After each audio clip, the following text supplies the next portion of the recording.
iniciando mais um programa Memória Agradecida e Olhar Esperançoso, que faz parte das comemorações do Jubileu de Ouro da Diocese do Rio Grande.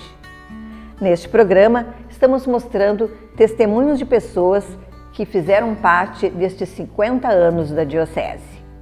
Vamos celebrar desta forma o Jubileu de Ouro, resgatando e agradecendo a todos que construíram estes 50 anos de história. Começamos o nosso programa com a oração jubilar.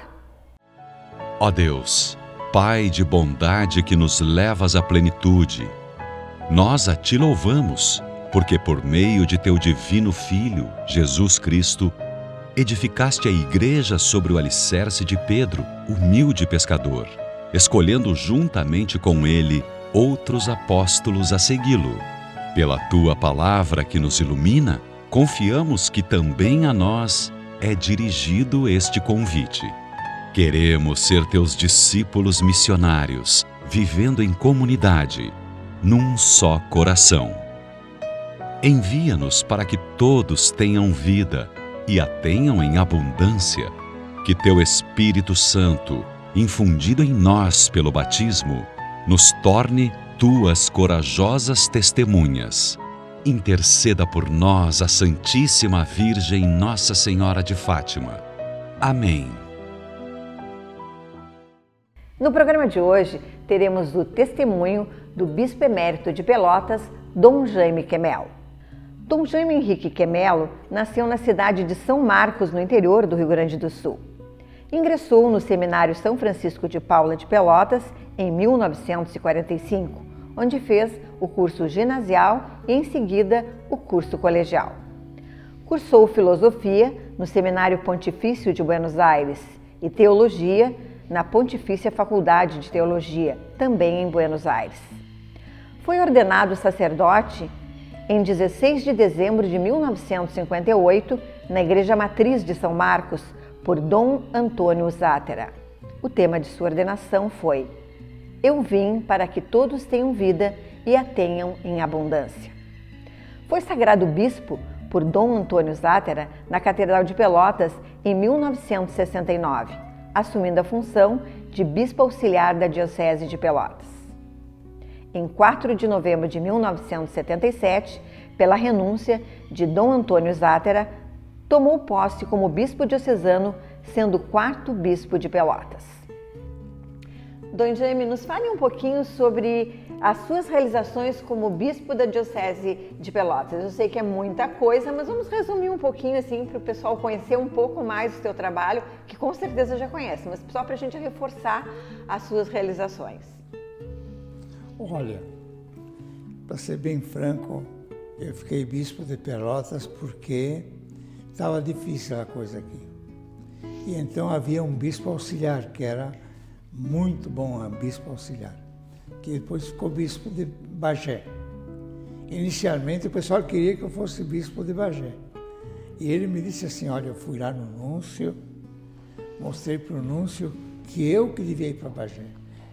Isso falou Dom Ângelo, né? E que você iria ser o bispo de Pelotas. Ele contou para mim isso. E agora? Agora eu não sei o que o núncio vai fazer, mas tu vai terminar de bispo aqui de Pelotas. Tá bom. De repente veio um convite meio misterioso. E eu respondi com algumas observações pelas quais eu não devia aceitar. Mas eles já tinham tudo decidido. Naquela mesma data que eu estava escrevendo, já tinha uma carta de Roma, que estava lá em Brasília, que eu ia ser o bispo auxiliar daqui. Tá bom. Fiquei bispo daqui, auxiliar. No primeiro dia eu levantei de manhã, bispo auxiliar de Pelotas, tudo bem. Aí, o que eu ia fazer? Eu era coordenador de pastoral, eu tinha 10 anos já de padre, né? Só 10 anos. E eu disse comigo: bom, agora com isso que eu sei da cidade, eu vou trabalhar para unir os padres. Porque o primeiro trabalho era unir o clero, né? Como fazer que os padres, de fato, caminhassem juntos, que esse era o maior problema. Mas houve alguns que até foram embora, porque alguns também não gostavam de mim, né?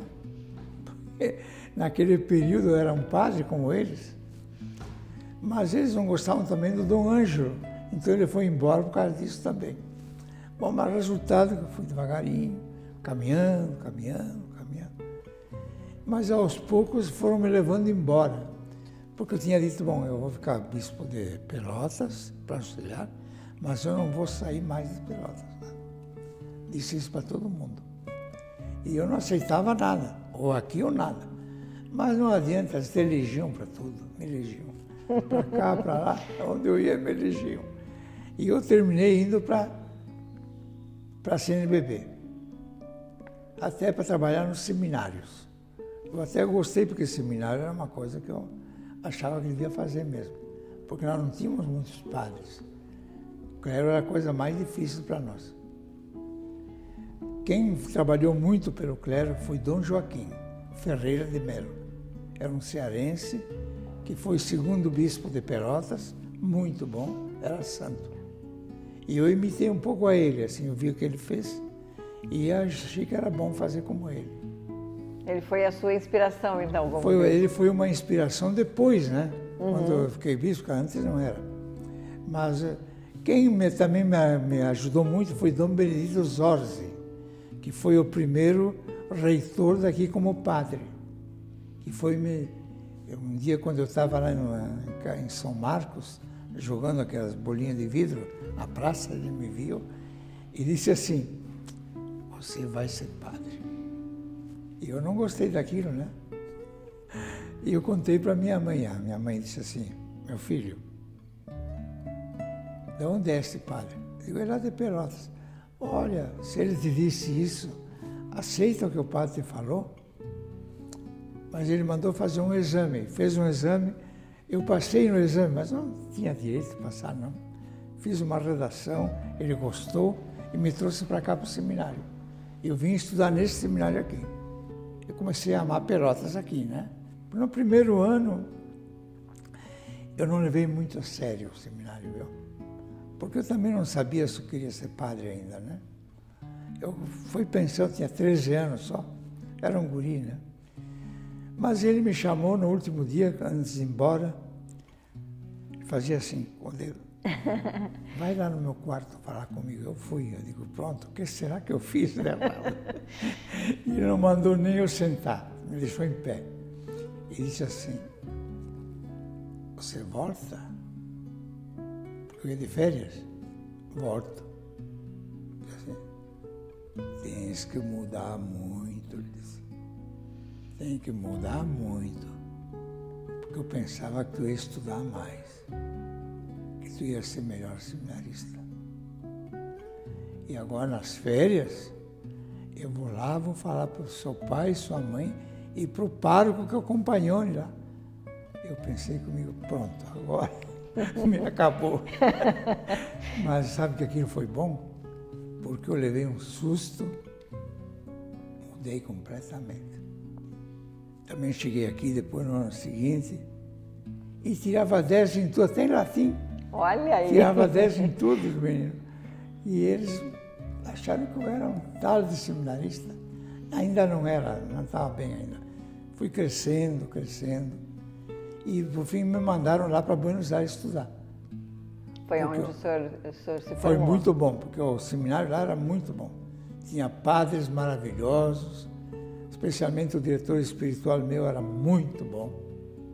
Era um padre italiano, mas muito bom. Jesuíta, ótimo. Me preparou muito. E quando eu vim para cá, eu vim muito bem. Graças àquele padre e também graças aos professores, né? Claro. Que eram muito bons. Eu estudei muito lá.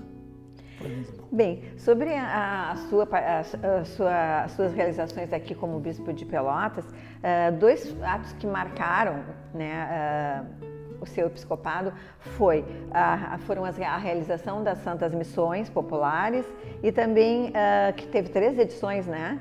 E a sua devoção à Nossa Senhora de Guadalupe. Nos fala sobre isso, que são 2 marcos da sua realização aqui em Pelotas. Bom, as missões, evidentemente, são muito importantes, né? Porque acontece que a primeira vez que eu assisti uma missão aqui, eu era padre ainda.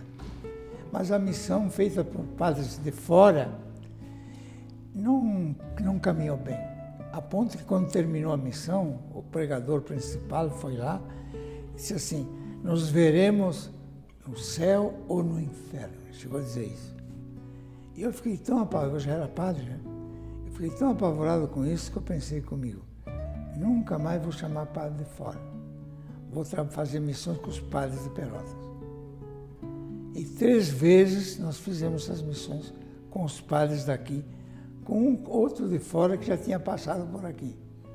Mas eu fiz todo o esquema, todinho, eles receberam um papel que iam falar, tudo pronto, porque eu não queria esse tipo de discurso para assustar o povo, nada disso. Era evangelho puro mesmo. Isso eu tinha aprendido com o nosso Papa atual, era a mesma coisa, né? Nós somos assim, do evangelho. E as missões foram uma grande graça para nós.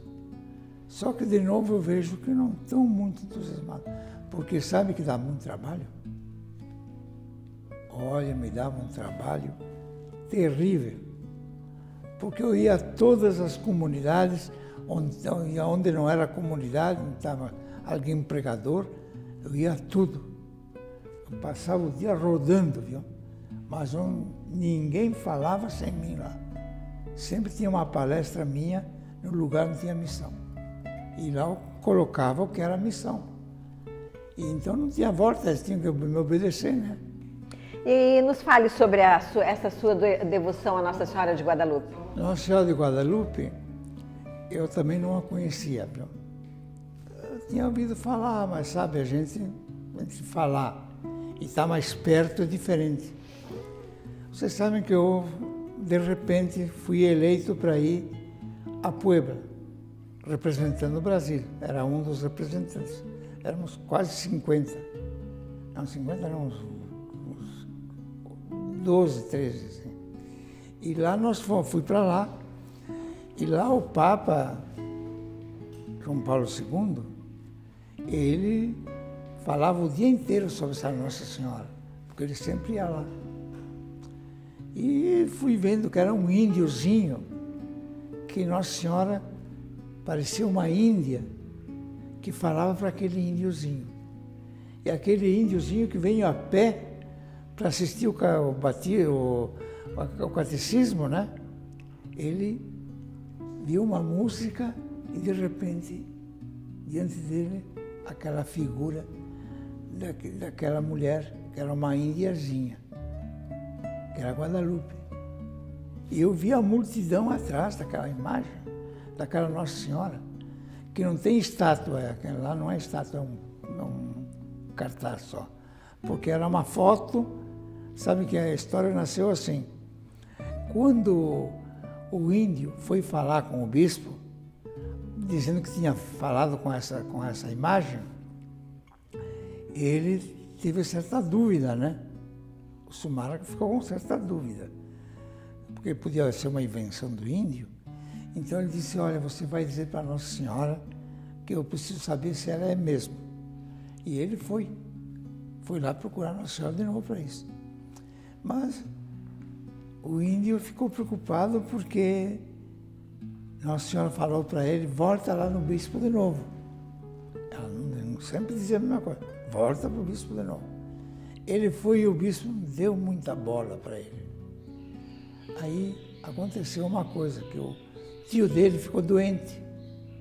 E ele falou para Nossa Senhora, meu tio está doente. Teu tio está curado, pode ir lá que está curado. Foi lá, estava curado. E ele ficou impressionado com isso, né?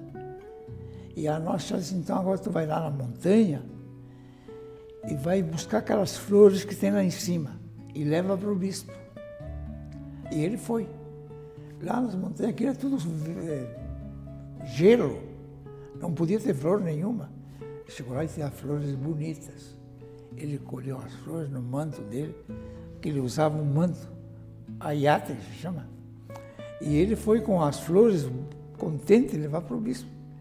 E quando ele derramou as flores na frente do bispo, não é que aparece no manto dele, todo estragado, que ele tinha a imagem de Nossa Senhora. Foi tão impressionante isso que o bispo se ajoelhou. Até o bispo se impressionou, né?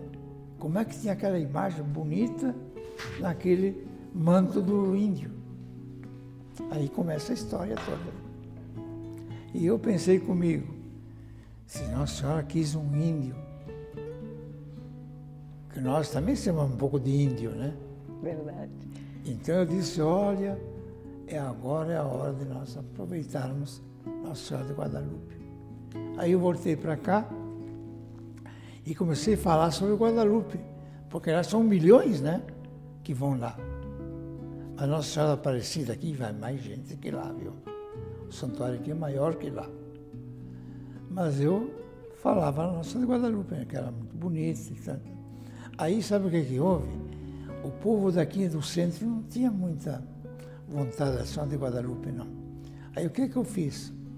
Eu fiz uma carta para todas as paróquias, perguntando que eu queria fazer um santuário de Nossa Senhora, que eu achava muito bom. E que eles me dissessem qual seria a Nossa Senhora que nós íamos escolher para ser a padroeira. E ganhou Guadalupe. Olha. Aí fizemos o Santuário de Guadalupe. Bem, vamos falar um pouquinho então agora para Rio Grande. A gente já conheceu bastante um pouco da sua história. Nos fale como é que o senhor atendia a Rio Grande antes de nós termos a diocese. Fale um pouquinho sobre o seu trabalho Vocês lá em Rio Grande. sabem que eu cheguei aqui, era para trabalhar no seminário. Mas houve uma confusão tal que não me mandaram para o seminário. Porque o diretor espiritual aqui não queria que eu viesse para cá, né? Tinha tudo isso naquele tempo. Aí, o que aconteceu? Eu atendia todos os colégios, tudo que era colégio eu ia lá. Porque os jovens, eu trabalhava muito com jovens naquele tempo. Então também eu ia para o Joana d'Arc. E eu falava e pregava retiro e tudo. Então eu fui conhecendo os jovens do Rio Grande e também os casais. Porque a gente fui vendo devagarinho que o importante é trabalhar com famílias. Então, jovens e família era o meu campo. E eu ia muito ao Rio Grande por causa disso. Entendeu? E trabalhei muito com jovens lá no Nazaré, daí São Nazaré, o Emaús. O Emaús, e tudo isso. E o movimento familiar cristão, O movimento familiar cristão também, um dos fui eu que trouxe fundadores lá em Rio Grande, né? né? E também aqui, né? Aqui em Pelotas também. É. Como é que foi juntar esses casais para começar o movimento Rio Grande? Aquilo era uma luta histórica. O primeiro Mas foi uma luta boa, porque ainda tem os frutos aí, O primeiro curso de né? noivos que nós fizemos aqui em Pelotas, né? Vieram 2 casais. Aí eu olhei para os dois, eu digo, mas não vou me entregar, não. Fiz palestra para eles e tal, vai. E os dois desistiram de casar. Desistiram com as minhas palestras. E eu pensei comigo, porque eu falava sobre o sacramento, o que era um sacramento, né? E o pessoal não tinha não era o que eles queriam. Eles queriam fazer roupa de noivo, aquelas coisas na catedral, que também me chamavam lá para isso, né? E foi. Mas aquilo foi crescendo. E também o movimento foi crescendo. E eu fiquei muito contente. Tanto assim que o meu primeiro padrinho de bispo foi o presidente do Movimento Familiar Cristão. Dr. Paulo Pinto, que morreu agora, com 90 anos. Bem, e sobre Dom Frederico de Donê, o primeiro bispo de Rio Grande, como é que foi o seu convívio, suas trocas? Tu sabes que acontece o seguinte, o Frederico era uma pessoa importante, viu? Muito mais que eu, muito mais. O Frederico era um homem de muita visão, mas humilde.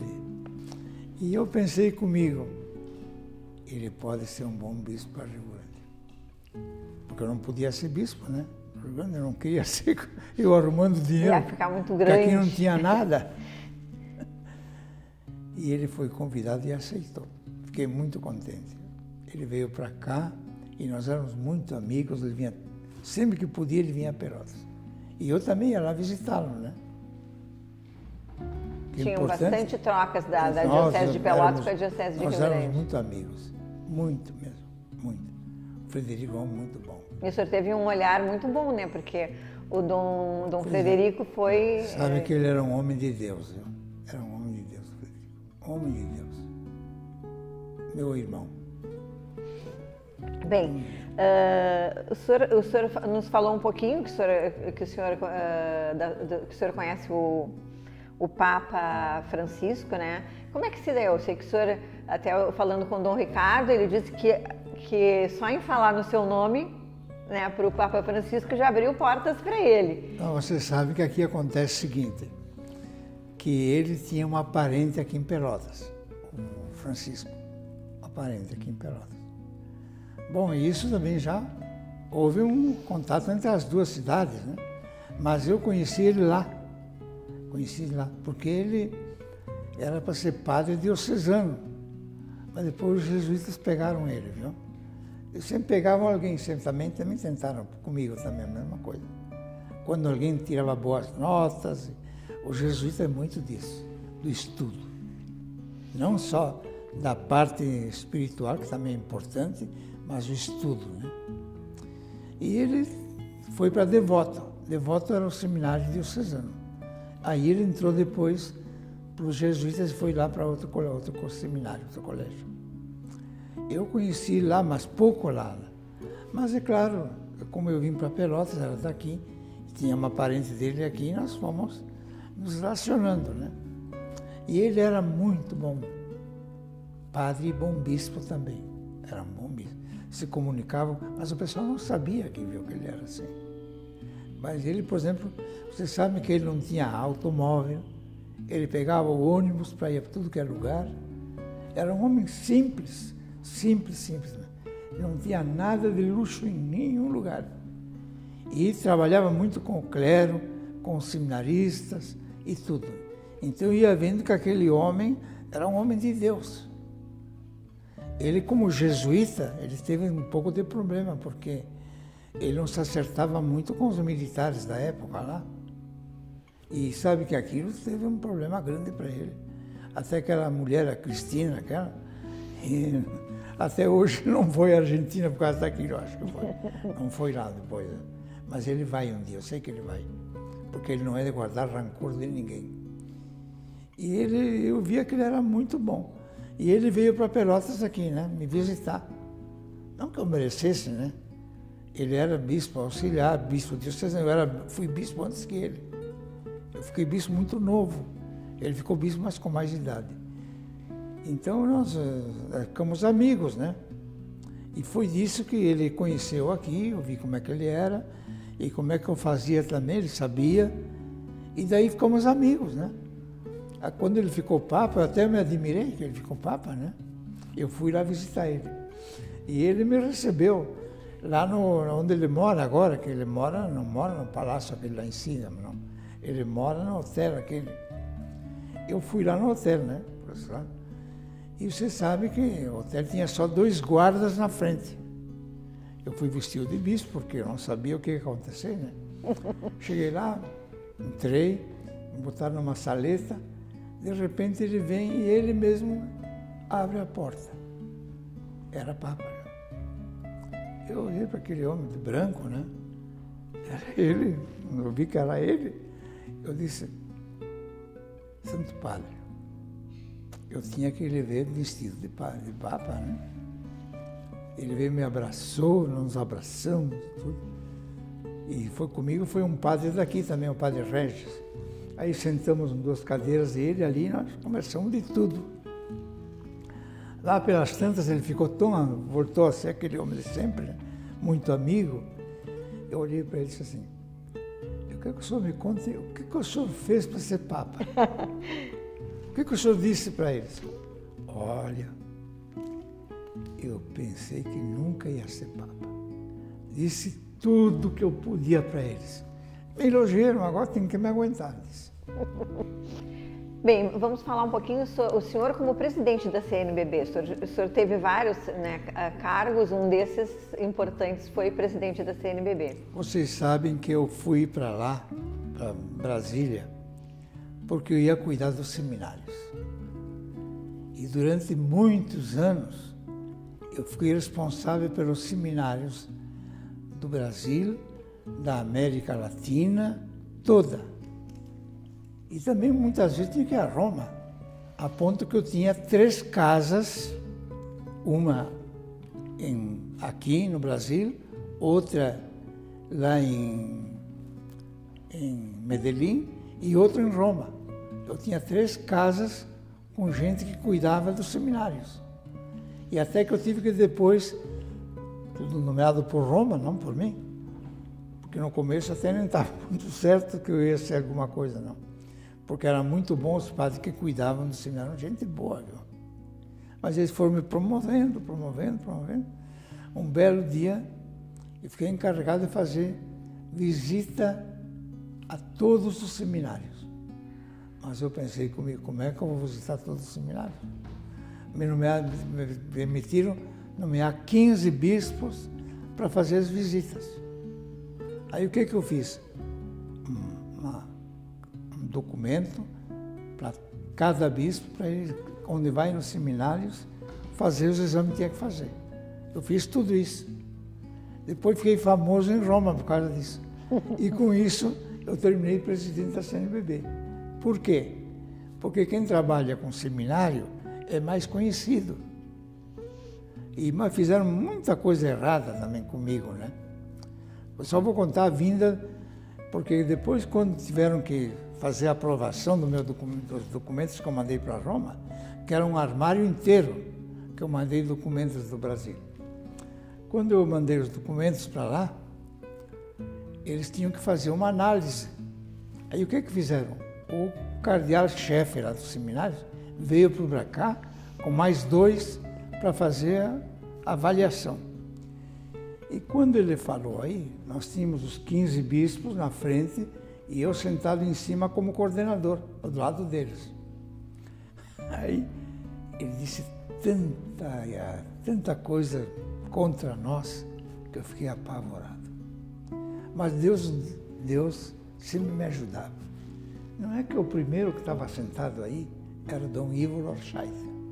Esse nunca teve medo de ninguém, né? Eu disse, cardeal, eu não estou de acordo com aquilo que o senhor falou, mas eu não quero lhe rebater.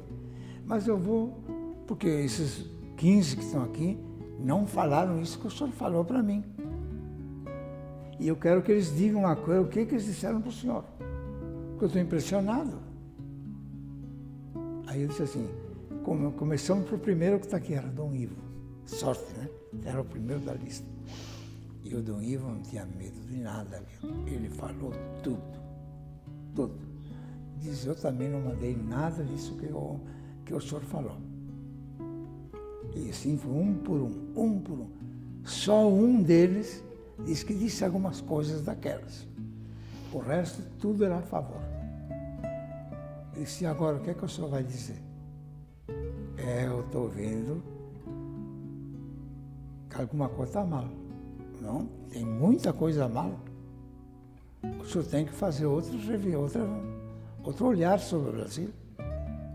O Brasil não é isso.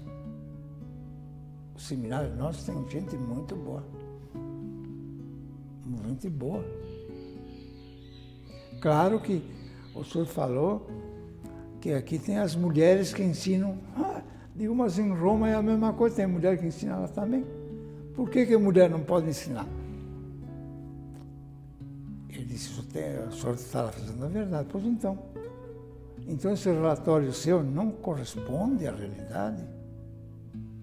Eu lhe peço que o senhor reexamine isso. Ele disse, nós vamos examinar de novo. E o senhor leve para Roma outra ideia de nós. E ele mandou umas cartas também para alguns bispos. E eu disse, vocês reajam, digam para eles como é. Como é. Nossos aqui são melhores que os de Roma. Podem ter certeza. E fizeram, viu? E com isso, eu fiquei importante em Roma. E assim eu fiquei anos e anos girando por aí, viu? São essas coisas, viu? A gente não quer e não adianta não querer. Quando eles querem, querem e acabou. Eu fiquei bispo também sem querer. Foi meu sem querer de verdade. Ser bispo não é fácil. É das coisas mais difíceis que tem. Porque a gente tem que trabalhar com todos. Por isso que eu admiro o Papa atual. São todos filhos de Deus. Até quem não crê em Deus. O Papa atual. Todos são filhos de Deus. Porque Deus criou tudo. No fundo, Deus é pai de todos. Para o coitado do São Francisco, é o burrinho. Era irmão dele. Não era? Irmão dele. Bem, a gente está vivendo um tempo onde fé e esperança, a gente está precisando muito disso. Nos fale sobre a esperança deste novo tempo, desses tempos que nós estamos passando agora. Como é que o senhor vê essa esperança? Onde o senhor encontra essa esperança? Olha, tem gente que esperança pensa que é esperar um ônibus, né? Mas o ônibus pode estragar, não pode? Pode. Pode, nem vir. Mas Deus não estraga nunca, viu? E é essa esperança que alimenta a vida do bispo. Por isso que nunca perde a esperança. Mesmo agora, nessa doença toda essa crise que está aí, o bispo não pode nunca perder a esperança. Ao contrário, ele tem que ter sempre esperança. Sempre, sempre, sempre, sempre. Bom, a gente poderia passar horas mais conversando, né? Porque o senhor é uma história. Mas a gente, infelizmente, tem que terminar. E eu gostaria que o senhor deixasse uma mensagem para o pessoal de Rio Grande, desses 50 anos da Diocese, né, onde nós estamos fazendo esse programa que é Memória Agradecida e Olhar Esperançoso. Uma mensagem do senhor para a Diocese do Rio Grande. Eu acho que a esperança da Diocese do Rio Grande é olhar para São Pedro. Vocês têm esse patrono grande que foi o primeiro Papa, né? Grande bispo e primeiro Papa. Ele foi corajoso, né? E até quando ele morreu, ele foi martirizado e até botaram ele de cabeça para baixo, né? Porque ele não queria morrer com a grandeza de Jesus, tão humilde que ele era. E ele é o homem da esperança.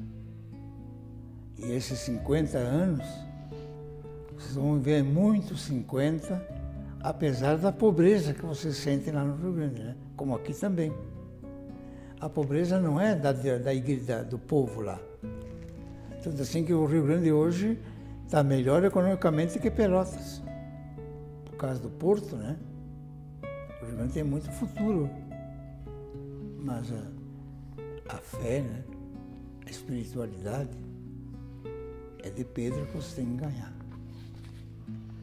Seguir o que Pedro fez e Nossa Senhora de Fátima também, que é a grande padroeira de vocês. Que assim seja. Amém. Amém. Dom Jaime Quemelo, obrigada. Chega, né?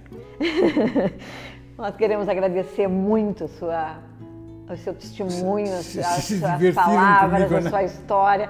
Tenho certeza que o pessoal de Rio Grande vai ficar agradecido por tamanho testemunho de fé e de esperança. Obrigada pela sua participação. E que vocês sejam felizes lá no Rio Grande. Eu acredito no Rio Grande, viu? Acredito. Acredito no Rio Grande. E o povo lá é muito bom, viu? O povo do Rio Grande é simples, muito bom, responde muito à igreja e tem pouco clero, isso é pouco. E tem um bom bispo.